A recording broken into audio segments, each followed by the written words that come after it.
Welcome back to Rockford Reading Daily. We are continuing to read Sister Citizen, Shame, Stereotypes, and Black Women in America. We are on Chapter 2, entitled Myth.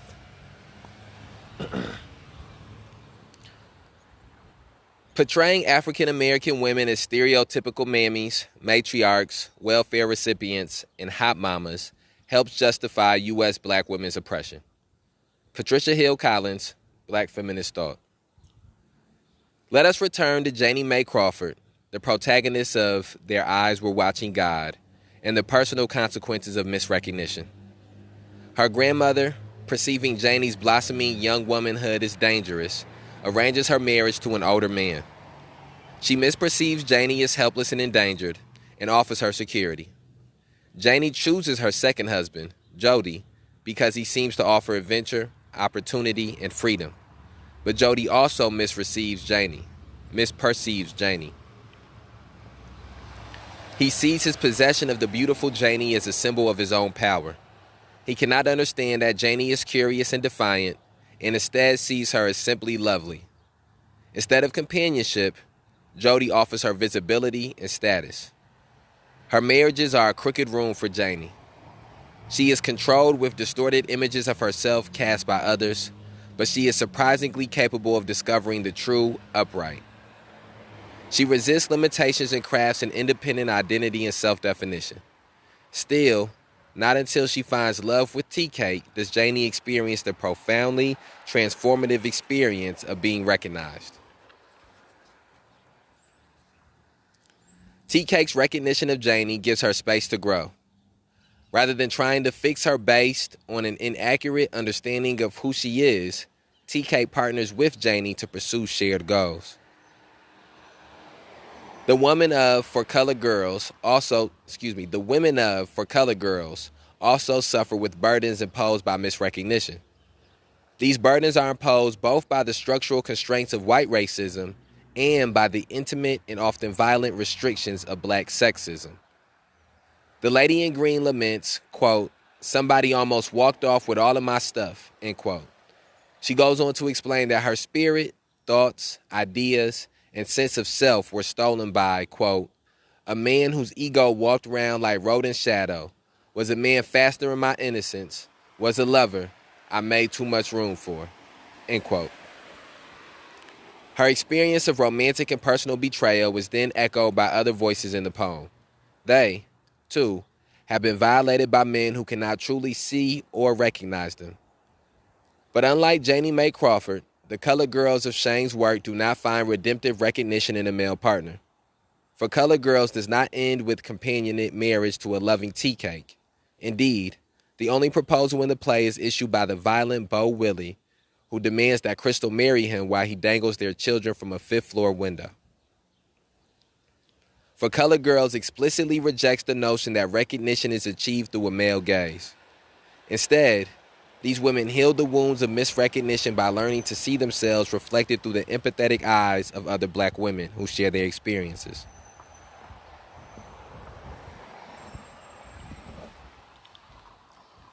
The play ends with the women asserting, quote, "I found God in myself and I loved her. I loved her fiercely," end quote.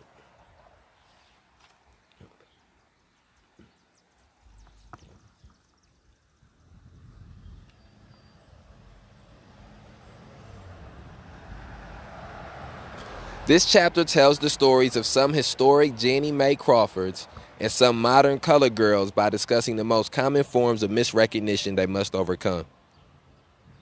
Okay, and then that brings us to a changing of the theme within this chapter. And really that was it's an introduction to the chapter. I think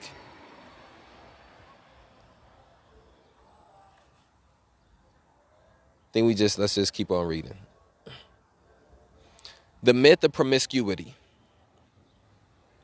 In June 2008, popular R&B singer R. Kelly went to trial for allegedly videotaping himself having sex with a teenager. The infamous tape that initiated the suit showed a man urinating on a young girl. On the first day of the trial, a popular urban music radio station played a 12-hour, no-commercial block of Kelly's music as a sign of solidarity with the singer. Although the case had taken 6 years to come to trial, Kelly was acquitted in a few weeks. In December 2009, the African-American talk show host Tavis Smiley agreed to publish R. Kelly's memoir through his publishing house, Smiley Books. In a press release from Kelly's publicist, Smiley is quoted as saying, quote, "We are thrilled to be the conduit through which R. Kelly will tell his own story. He has earned the right to tell his story his way," end quote.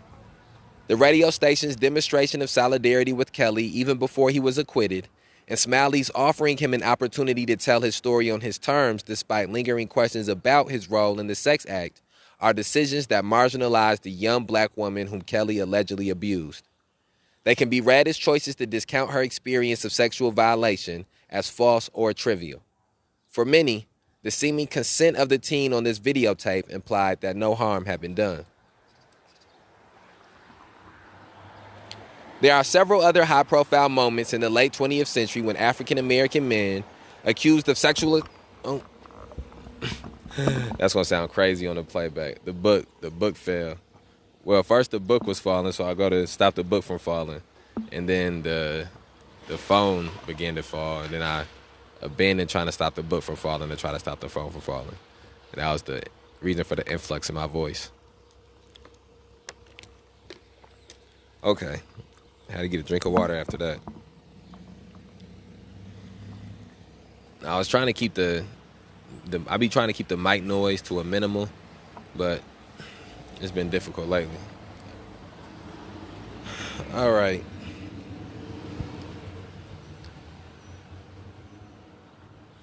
Okay, let's find where we left off at.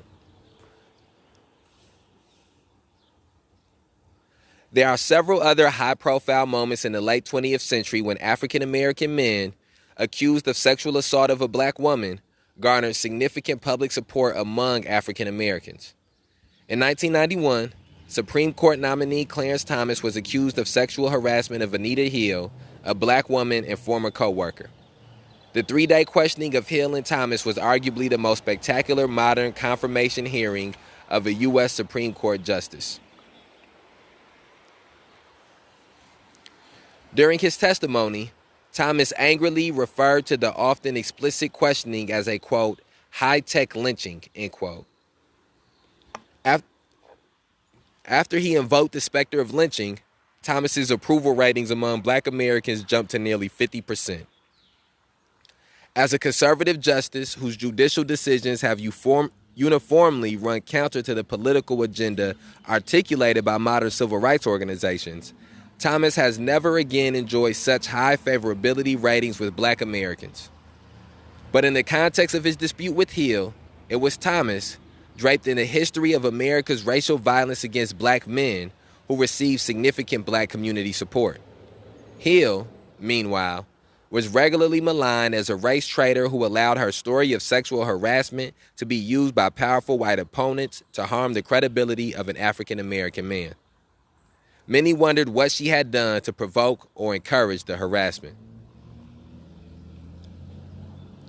In 1992, former heavyweight champion Mike Tyson was found guilty of the rape of an African American woman, Desiree Washington. Tyson served 3 years of a 6-year sentence. When he was released from prison, he was hailed as a returning hero by many African American political and social leaders, including the Nation of Islam and the Reverend Al Sharpton. Many questioned Tyson's guilt because Washington had willingly joined him in his hotel room. I'll let this truck go by.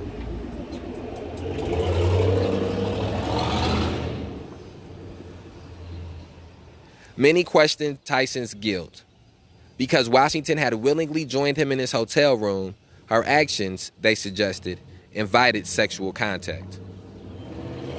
Together, these moments hint at the continuing power of a common stereotype of black women as particularly promiscuous and sexually immoral. They also reveal complicated African American responses to this misrecognition of black women. In each case, the state intervened to punish the alleged sexual abuser of a black woman, even while some members of the African American community denounced the woman as, quote, fast, end quote, and rally behind the man who allegedly perpetrated the crimes. In other words, while the myth of black women's hypersexuality may have been historically created and perpetuated by white social, political, and economic institutions, its contemporary manifestations are often seen just as clearly in the internal politics of African American communities. Okay, let's have a reflection there. I think I'm going to use our new segment that we have, where we choose to highlight a specific portion of a passage, and going to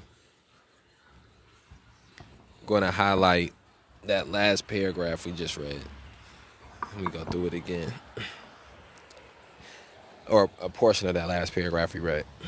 In other words, while the myth of black women's hypersexuality may have been historically created and perpetuated by white social, political, and economic institutions, its contemporary manifestations are often seen just as clearly in the internal politics of African American communities. And that's something that can be, it's important that we understand the significance that statement has in relationship to black women and in relationship to Sister Citizen, the book we're reading from Melissa V. Harris Perry. But it's also important that we understand how that exact same couple of lines encapsulate so many contemporary issues that exist in our society. So many contemporary myths that exist in our society.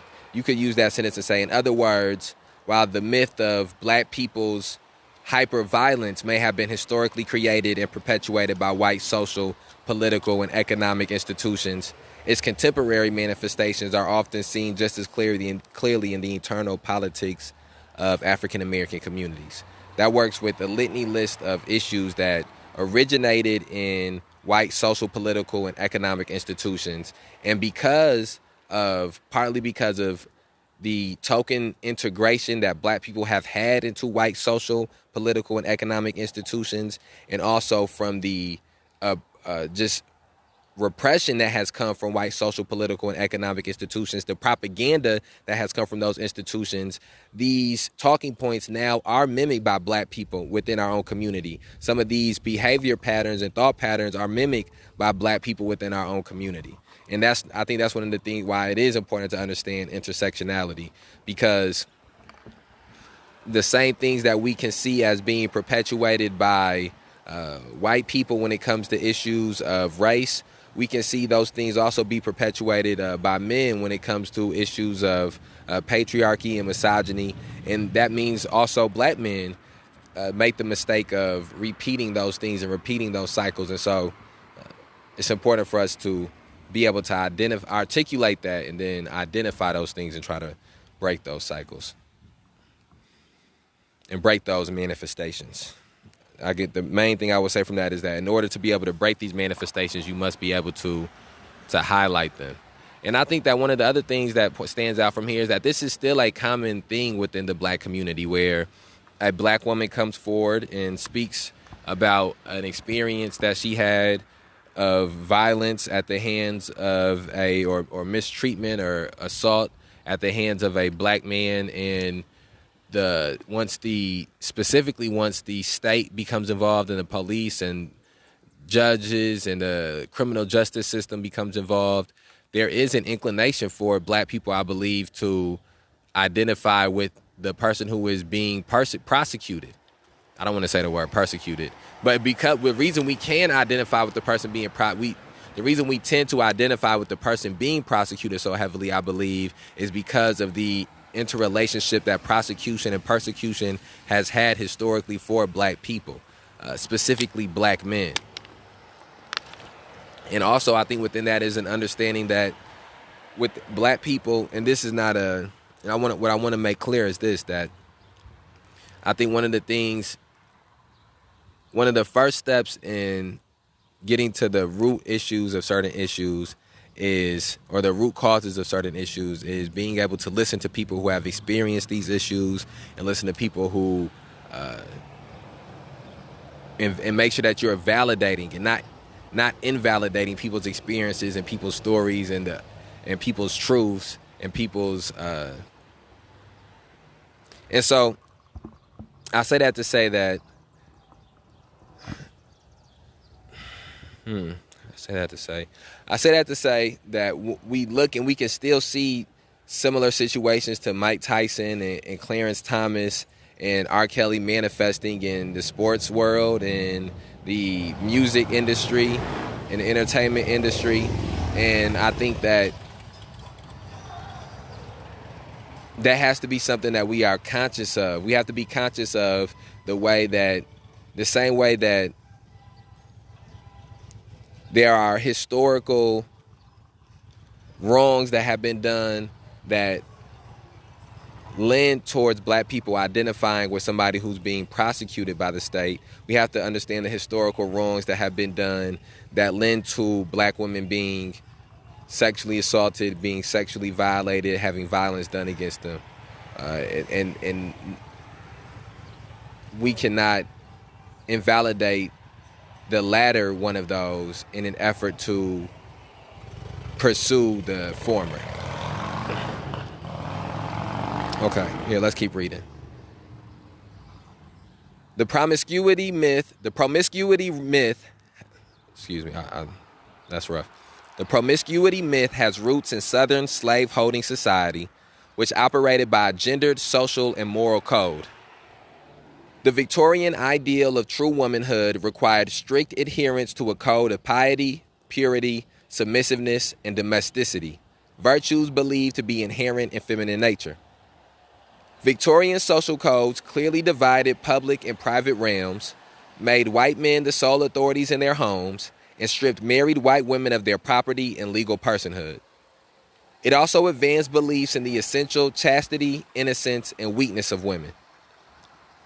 African American women's lives and labors in the antebellum South contrasted sharply with this iconic womanhood. Black women were subjected to forced nudity during slave auctions. They often labored in fields with skirts hiked up.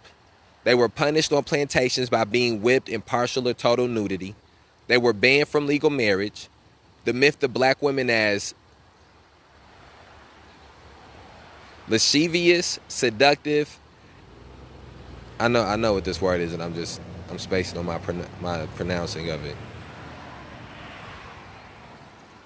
The myth of black women as lascivious, seductive, and insatiable was a way of reconciling the forced public exposure and commoditization of black women's bodies with the Victorian ideals of women's modesty and fragility. The idea that black women were hypersexual beings created space for white moral superiority by justifying the brutality of Southern white men.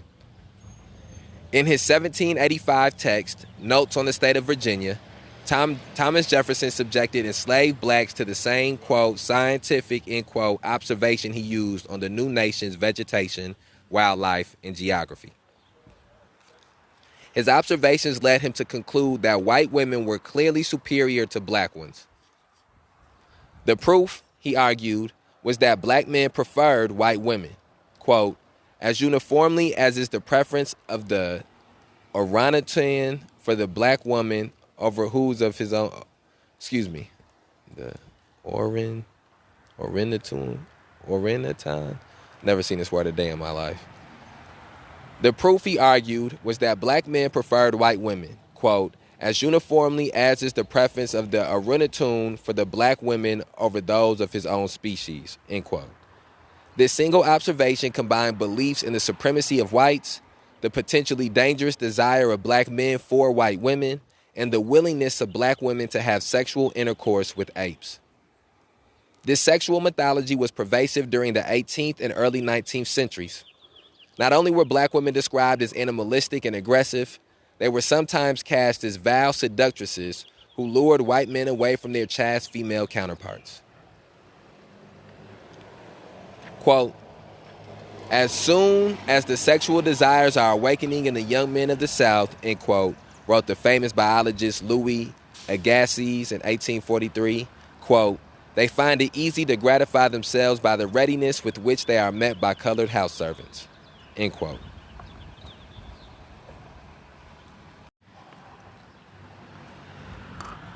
Hypersexuality was more than a demeaning and false stereotype. This inaccurate portrayal was intentional. Myth advances specific economic, social, and political motives. In this case, sexual lasciviousness was a deliberate characterization that excused both profit-driven and casual sexual exploitation of black women. Emancipation did not end the social and political usefulness of this sexual stereotype.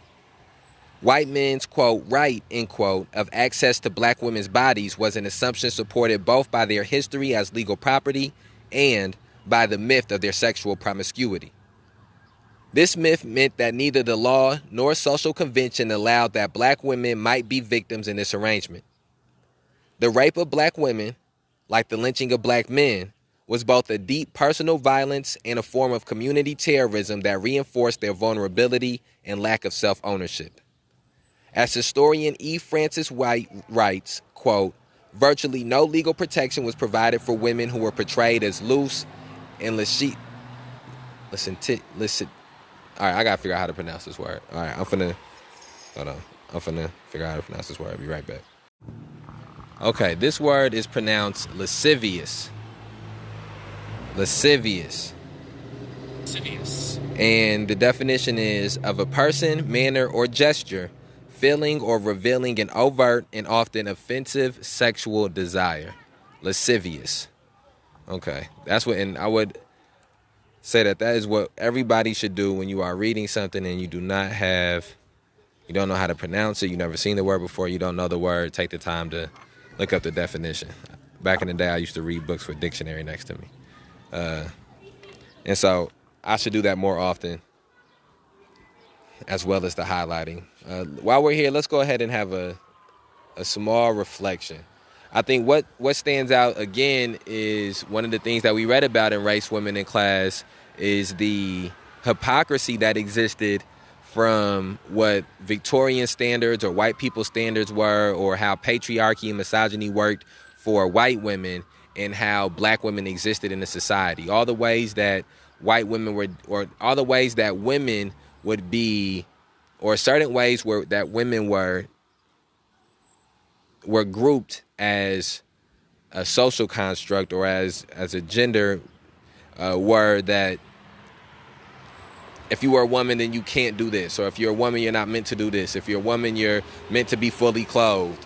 But the women who were slaves were being auctioned off naked. If you were a woman, you were meant to not do certain work. But the black women who were slaves had to do just as much work in the plantation as the black men who were slaves. And so it exposed two hypocrisies. It exposed the hypocrisy that existed for women, and it exposed the hypocrisy that existed for black people, because black women were held to a different standard, or black women had a different standard put upon them. And that was one of the things that in Women, Race, and Class we talked about. And we talked about how that is something that resonates and still has residual effects till this specific day. I think that that's one of the things that is important about understanding stereotypes and understanding issues about race, is when you do get to the root issues of some of these things, not just learning, okay, this is how it was in 1654 or 1787 or 1855, but tracing that, whatever that idea is or that myth is or stereotype is or that form of oppression is, tracing it from its inception to where we sit currently, to fully understand the residual effects that it has. And that you can trace that hypocrisy till to today. You can still trace the myth of promiscuity and the myth of black hypersexualization to things that black women deal with today. You can trace the discrimination in the type of work black women did or would do and how they would be paid, or you can trace back labor issues that revolved around race and gender to in the 1800s, 1700s, to labor issues that exist around race and gender in the 21st century. Okay. All right, hold on. Dropping stuff. I don't think I've ever dropped a book as much as I'm dropping this one. Okay, so here, let's try to, we're not going to be able to finish this chapter or even getting to a changing of a a changing of a theme, but we're going to keep reading until we get to a good breaking point, or as we get close to the 30-minute mark. So, here, let's pick back up where we left off at.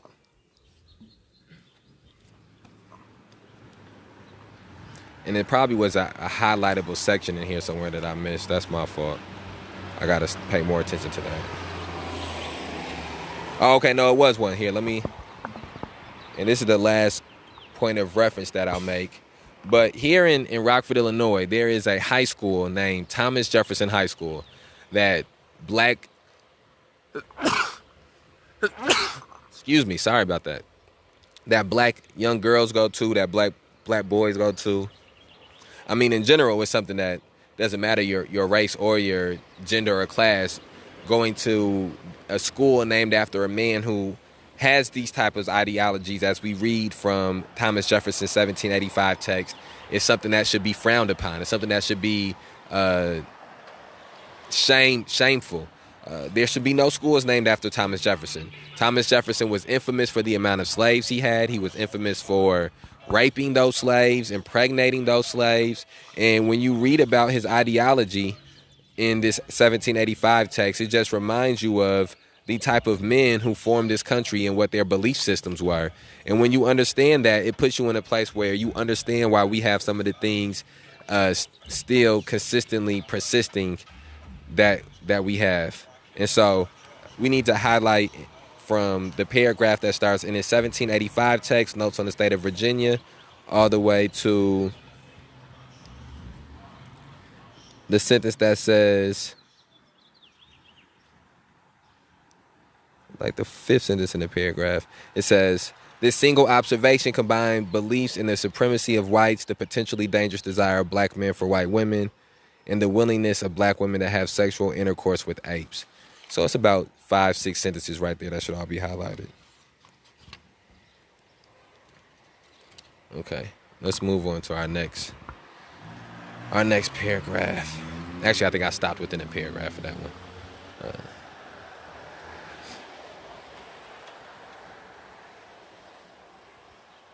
Okay, yeah, here we go. Under such conditions, black women, promiscuous by definition, found it nearly impossible to convince the legal establishment that men of any race should be prosecuted for sexually assaulting them. The rape of black women was simply no crime at all. The mythology of black women as promiscuous was important to maintaining the profitable exploitation of slave society.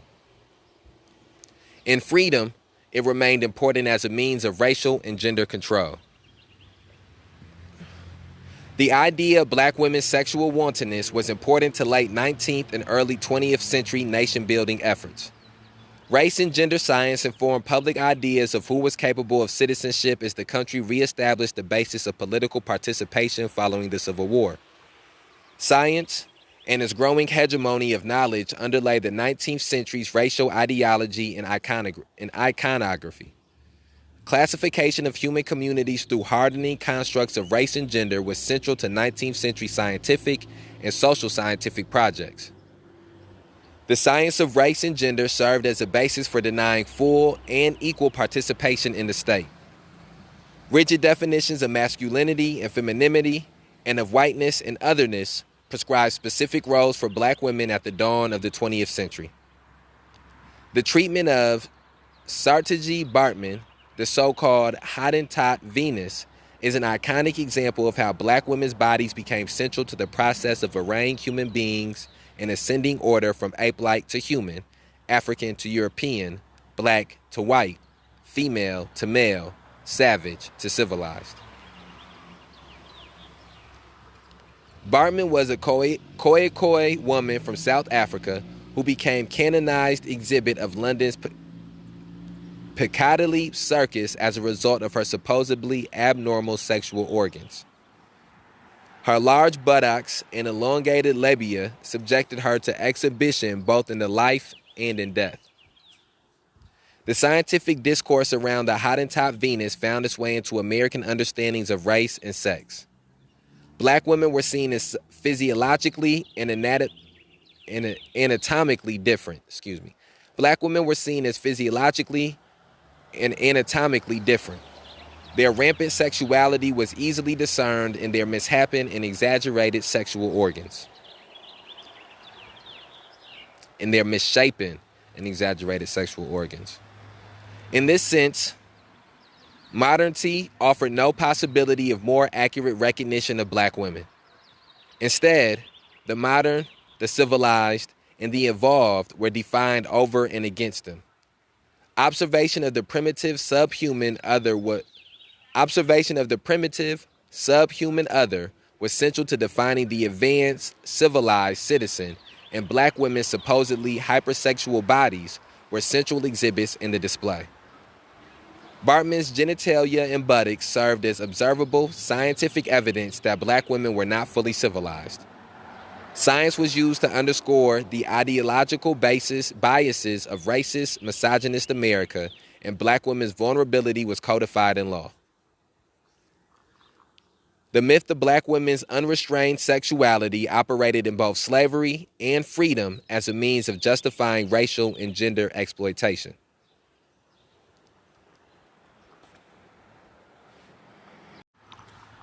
Okay, we're going to go ahead and end this episode here.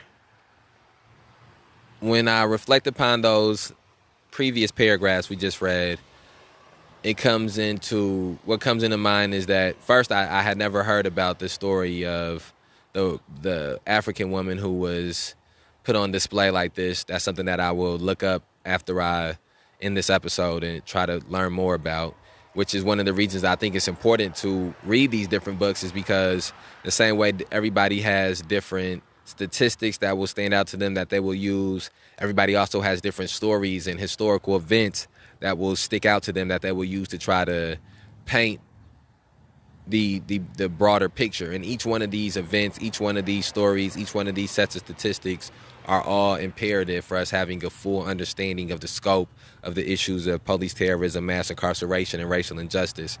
And for the purposes of the book that we're reading right now, specifically racial injustices as they are perpetrated among black women in this country. So please share this on whatever platform that you are listening to it on. Be on the lookout for new episodes of Rockford Reading Daily coming out every 24 hours. 8 o'clock in the morning is when we post them on all platforms. Remember, we put these episodes out on a daily basis to present people the opportunity to begin and further their journey in the struggle against police terrorism, mass incarceration, and racial injustice. And I'll holler at you tomorrow. We outside.